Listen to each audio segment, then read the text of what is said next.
Откупната цена на јагнето го допре дното, тврдат револтираните сточари.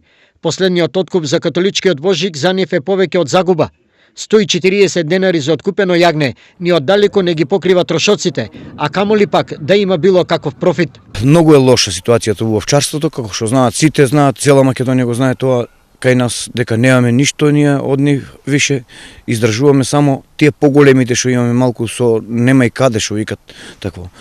Важно, не можеме да обстанеме, немаме добивка ич не ни останува. Ова резултира со драстично намален број на откупени јагниња за католичкиот божик од овој дел на Македонија. Немаше доволен број на јагне, како што знаеме, ево до овој источниот дел се продадени само 1000 јагни.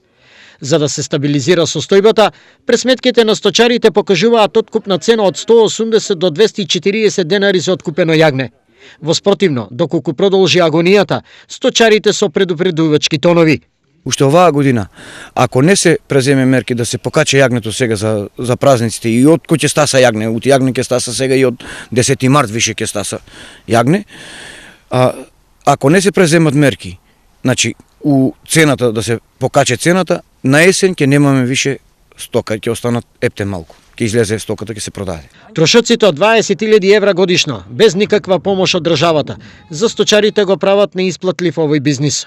Се надеваат дека нешто може да тргне од мртва точка, доколку надлежните ги исплатат субвенциите, иако реагираат откупната цена, и тоа до стартот на откупот на јагнето за католичкиот Великден, односно од 10 април годинава, јагнето и овците ќе останат во овој дел од земјава.